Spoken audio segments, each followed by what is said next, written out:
उसकी बीवी उसकी भाभी से जाकर कहती है कि या तो इस घर से निकल जाओ या फिर शादी कर लो। अस्सलाम वालेकुम, कैसे हैं आप लोग। मैं हूं आपके साथ अदनान। और दो भाई, बड़ा भाई जो था वो जब 20 साल का हुआ तो वो किसी ना किसी तरीके सऊदी अरब चला जाता है। सऊदी अरब जाता है, मेहनत करता है, वालिद की डेथ हो जाती है। जो दूसरा भाई था वो 10 साल का था, तकरीबन 10 से 12 साल उसने वहाँ गुजार दिए, मेहनत की, पैसा भेजा, घर बना। माँ अक्सर उसे कहती कि बेटा शादी कर ले। अब उसने कहा नहीं माँ, शादी करेंगे, दोनों भाई इकट्ठे करेंगे। अब तो ये भी जवान होता जा रहा है क्योंकि वो भी 18-19 साल का हो चुका था। अब इसने क्या किया कि उस भाई के लिए भी वीज़ा भेजा, उसको भी सऊदी अरब बुला लिया। दोनों भाई मेहनत कर रहे हैं, घर में पैसे की रेल पेल है और इसकी उम्र तकरीबन 40 साल के करीब हो गई और दूसरे भाई की 27-28 साल के करीब पहुँच गई। अब ये दोनों भाई जो हैं वहाँ से अपनी माँ को फ़ोन करते हैं कि माँ अब दुल्हन ढूंढ ले। माँ ने बड़े बेटे से पूछा बेटा तुम्हें दुल्हन कैसी चाहिए। बड़ा बेटा जो था वो अपनी उम्र गुजार चुका था, उसने कहा मुझे माँ जैसी तुझको पसंद होगी वैसी दुल्हन मुझे चाहिए, वो कोई मसला नहीं है। माँ ने बड़ी खुश हुई। माँ ने कहा मेरा बेटा कितना फरमाबरदार है, इसने अपनी खुशी जो है मेरी खुशी के साथ जोड़ दी है। अब दूसरे बेटे से पूछती है, दूसरा बेटा कहता है कि माँ मुझे जो दुल्हन चाहिए वो खूबसूरत हो, गोरी हो, चिट्टी हो, अमीर हो, पैसे वाली हो, इस तरह की दुल्हन चाहिए और जवान हो। माँ ने रिश्ते ढूंढने शुरू किए और रिश्ते ढूंढे, दोनों के लिए रिश्ते मिल गए। जो बड़ा बेटा है उसके लिए एक गरीब घर की लड़की जो है वो पसंद की और जो छोटा बेटा उसके लिए एक अमीर घर की लड़की पसंद की। दोनों खूबसूरत थी। अब इधर माँ को दुल्हनें पसंद आई, लड़कों को तस्वीरें भेजी, उन्होंने पसंद की और उसके बाद माँ ने इधर चट मंगनी पट ब्याह वाला काम शुरू कर दिया। इधर बात पक्की हुई तो दोनों बेटों को कहा कि बेटा छुट्टी लगवा के आ जाओ, तुम्हारी शादी करनी है। बेटों ने 6-6 महीने की छुट्टी लगवाई और पाकिस्तान आ गए। जैसे ही पाकिस्तान आया इनकी मंगनियाँ की, मंगनी के बाद फौरी तौर पर चंद दिनों के बाद इनकी शादी रख दी कि जितने दिन ये छुट्टी के हैं दोनों अपनी बीवियों के साथ हंस खेल लें। अब मंगनी ख़त्म हुई, मंगनी के बाद शादी हुई, शादी के बाद दोनों की दुल्हनें आ गई। चंद दिन गुजरे तो जो रिश्तेदार आ रहे थे मिलने के लिए वो आए और कहें कि बड़े की बीवी जो है ना वो बड़ी सोबर है, बड़ी अच्छी है, सब उसकी तारीफ़ें करें। अब इधर जो छोटा भाई था वो जब अपनी बीवी को देखे, खूबसूरत तो थी लेकिन काम काज नहीं आता था, सलीका नहीं था किसी चीज़ का, तो वो उसे कहे कि यार तुम्हें खुद नहीं कुछ आता, भाभी से सीख लिया करो। वो आगे से उसको कहती कि देखो मैं भाभी से कुछ नहीं सीखने वाली, हमारे घर में ये काम जितने भी है ना ये मुलाजिम करते हैं, वो गरीब घर की है, उसको तो आदत है काम करने की, मैं नहीं काम कर सकती। अब वो परेशान और इसी तरह करते करते को 3-4 महीने गुजर गए। 4 महीने के बाद बड़ा भाई जो है ना वो एक दिन शहर से गांव की तरफ आ रहा था अपनी गाड़ी पे और रास्ते में उसका एक्सीडेंट हो जाता है। एक्सीडेंट हुआ तो उसकी हो गई डेथ। जैसी डेथ हुई घर में पता चला, कोहराम मच गया। इस छोटे भाई ने भी अपनी छुट्टियां बढ़ा लीं और उसकी तदफीन वगैरह जो भी मामला चले। उसके बाद 1 महीना गुजरा और छोटा भाई जो भाभी की तरफ देखे, भाभी ने इद्दत पूरी की। इद्दत के बाद घर में सबका रहना सहना हो गया। छोटे भाई ने सऊदीया वाला काम जो था वो ख़त्म किया और यहाँ पर एक कारोबार छोटा मोटा शुरू कर लिया और घर में रहने लगे। अब भाभी जो है उसके घर वाले जो है ना वो परेशान थे कि हम तो पहले ही गरीब थे, बड़ी मुश्किल से इसकी शादी की थी, ना जहेज़ दिया था। ये अच्छे लोग थे जिन्होंने हमसे किसी चीज़ की डिमांड नहीं की थी और हमारी बेटी को कबूल कर लिया था और बड़ी अच्छी ज़िंदगी चल रही थी, लेकिन उसके नसीब ऐसे थे। अब जो बड़ा भाई फौत हो गया था, छोटे भाई को उसकी बीवी जो है ना उसकी आदतें हर चीज़ बड़ी अच्छी लगती थी। एक दिन ये अपनी बीवी के पास बैठा हुआ कहता यार हम लोग औलाद क्यों नहीं पैदा करते। अब इसकी बीवी मॉडर्न थी और कहती कि मैं तो अभी 3-4 साल और औलाद पैदा नहीं करूँगी। इसने कहा देखो अगर तो औलाद पैदा नहीं करनी तो फिर एक और काम है, मुझे औलाद चाहिए तो फिर मेरी ना भाभी से शादी करवा दो। अब ये प्लान उसके पास उसके एक दोस्त ने दिया था कि तुम उसको घर की इज्जत बना लो, तुम्हारे भाई की बीवी है, कहाँ धक्के खाएगी। अब उसने बीवी के साथ जब ये प्लान शेयर किया तो बीवी कहती है अच्छा चलें कुछ करती हूँ। उसने अपना नहीं सोचा कि मैं बच्चे पैदा कर लूँ, उसने कहा ठीक है इसकी शादी करवाती हूँ।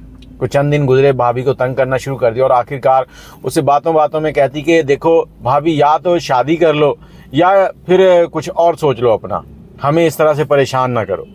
अब वो बेचारी बैठी रोने लगी, कहती मैं शादी किससे कर लूँ, कौन करेगा मुझसे शादी, मैं गरीब घर से हूँ और बच्चे अभी हैं नहीं हमारे, तो बच्चे होते तो चलो मैं उनके सहारे ज़िंदगी गुजार लेती। ये कहती फिर मैंने तुम्हारे लिए दूल्हा ढूंढ लिया, तुम्हें कहीं और शादी करने की क्या ज़रूरत है। कहती हैं, कहती किससे, कहती मेरे शौहर से शादी कर लो। तो वो परेशान होगी, कहती मैं उससे शादी, तुम मेरी उससे शादी करवाओगी, वो तुम्हारा शौहर है, मैं तुम्हारी सौतन बन जाऊंगी, तो क्या तुम कबूल कर सकती हो इस चीज़ को। कहती हाँ मैं सब बड़े दिल की मालिक हूँ, मैं हर चीज़ कबूल कर लूँगी। जज्बाती थी और इसी जज्बात में उसने ये फ़ैसला कर लिया। इनका निकाह कर दिया गया सादगी के साथ। अब दोनों उसकी दुल्हनें, उसने जो नई दुल्हन बनी उसकी भाभी जो थी उसके आगे पीछे घूमना, उसने मज़े मज़े के खाने बनाने, हर टाइम उसको तवज्जो देनी। जब इसने तवज्जो उसको देनी शुरू कर दी तो जो उसकी बीवी थी उसको बड़ी ये उलझन होने लगी। अब कुछ दिन गुजरे तो इसकी बीवी जो नई वाली थी, दूसरी बीवी, उसकी तबीयत ख़राब हुई। जब तबीयत ख़राब हुई तो जो पहली बीवी थी उसको डॉक्टर के पास लेके गई। डॉक्टर के पास लेके गई तो डॉक्टर ने चेक किया, उसने कहा जी ये प्रेग्नेंट है और अल्लाह ताला आपको औलाद नरीना से नवाजे, दुआ दी इस तरह से। अब ये परेशान है, ये उसको लेके वापस आ गई और आके कहती है दवाई, वो कह रहा था कि मैं बाद में भिजवा दूंगा। इसने शाम को क्या किया, इसको गुस्सा चढ़ा कि यार मेरे शौहर के बच्चे हो जाएंगे इसमें से, फिर सब इसको ज़्यादा तरजीह देंगे, मुझे तो कोई पूछेगा नहीं। अब वो सौतन वाला जो शाना ख्वाब वो जागा कि वो ये तो मेरी सौतन है। अब उसने क्या किया कि उसको दवाई दी, उससे उसका मिसकैरेज हुआ और उसके बाद वो बीमार हो गई। फिर डॉक्टर के पास ले गई। डॉक्टर ने कहा जी इसको आपने हर महीने दवाई देनी है, नहीं तो इनको बच्चा नहीं हो सकता। उसने डॉक्टर के साथ गिटमिट कर ली थी कि ये काम करना है। अब ये हर महीने उसके पास ले जाए डॉक्टर के पास, उसको दवाई दिलवा दे। एक दिन क्या होता है कि ये घर से ना दवाई लेने के लिए निकलती है और अपनी जो सौतन है उसको लेके नहीं जाती, वो अपनी माँ की तरफ गई होती है। ये चली जाती है, उसी की चादर ओढ़ती है जल्दी में और डॉक्टर के पास पहुँच जाती है। अब इसने मुंह के ऊपर ऐसा हल्का सा निकाब किया होता है। डॉक्टर ने दवाई जो है इसको पकड़ाई, कहा कि ये दवाई ना अपनी सौतन को दे देना, उसको कहना कि ये तुम्हें खिलानी है।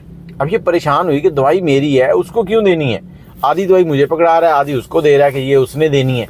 अब वो घर आती है और आकर अपने शौहर को बताती है कि इस तरह से ये मसला है, मुझे कुछ गड़बड़ लग रही है कि मुझे ये दवाई दिए जा रहे हैं और हर महीने मुझे ना पीरियड्स भी टाइम के बाद आते हैं, थोड़े 2-4 दिन ऊपर होके, लेकिन आते बहुत ज़्यादा हैं। तो ये क्या मसला क्या चल रहा है। शौहर ने वो दवाई पकड़ी और पकड़कर सीधा निकल गया मेडिकल स्टोर पे। मेडिकल स्टोर पे पहुंचा तो मेडिकल वाले को वो सारी दवाई दिखाई, तो उसने दवाई देख के कहा ये आप क्यों खा रहे हैं। उसने कहा जी इस तरह से डॉक्टर दे रहा है। तो इसलिए होती है कि पीरियड ना आ रहे हो तब ये खाई जाती है और ये हमल को ज़ाया करने के लिए दवाई है। अब वो माथा ठनका, वहीं से निकला, वो सीधा डॉक्टर के पास पहुंचा जिसने दवाई दी थी, उससे जाके 2-4 थप्पड़ मारे और उससे बातचीत की। उसने कहा ये क्या दिया तुमने। उसने कहा जी मेरी कोई गलती नहीं है, आपकी जो पहली बीवी है उसने मुझे इस चीज़ के पैसे दिए थे और कहा था कि तुम ये काम करो, मैंने इसलिए ये कर दिया था और उसी ने आपका पहला जो हमल था वो ज़ाया करवाया था। अब इसको और गुस्सा चढ़ता है, वहाँ से गुस्से में घर की तरफ निकलता है। घर पहुँचता है, पहुँचकर अपनी बीवी को मतलब उधर से लेके आता है मैके से और ला के उससे पूछता है कि ये मसला है, ये क्या चक्कर क्या है। अब वो बताती है कि हाँ मैंने ही दिया था, मुझे गुस्सा आ गया था कि ये बच्चों की माँ बन जाएगी, बीवी तो मैं हूँ तुम्हारी। तो कहता है कि मैंने तो तुम्हें कहा था कि तुम बच्चे पैदा कर लो। तो वो कहती कि बस गलती हो गई। अब इसने ये सारा काम कर दिया था, इसको गुस्सा चढ़ा, इसने कहा जी मैं तुम्हें तलाक दे रहा हूँ। उसको तलाक दिया और रुखसत किया और अपनी दूसरी बीवी जो थी, उसके भाई की जो बेवा थी, उसके साथ इसने ज़िंदगी गुजारनी शुरू कर दी। अब कहानी आपको इसलिए सुनाई है कि कुछ फ़ैसले हम जल्दबाजी में करते हैं, उनका जो पहलू होते हैं ना उनको हम फिक्र नहीं करते कि इसके क्या क्या नुकसान हैं, क्या फ़ायदे हैं। कोई भी फ़ैसला करने से पहले ना 100 बार सोचा करें और ख़ास तौर पर जो फ़ैसला आपको औरत कहती है ना कि ये फ़ैसला इस तरह से कर ले, उस पर तो ज़रूर सोचा करें कि कहीं आपके लिए नुकसानदेह तो नहीं है। मर्द की सोच और औरत की सोच में ना बहुत फ़र्क है। औरत वक्ती तौर पे सोचती है, मर्द लंबी सोच सोचता है। बाकी अपनी राय कमेंट में ज़रूर दीजिएगा। अगर आपके पास कोई कहानी है, कोई स्टोरी है आपके इलाके की, तो हमसे ज़रूर शेयर करें। नंबर है 0300252069। अल्लाह हाफिज़।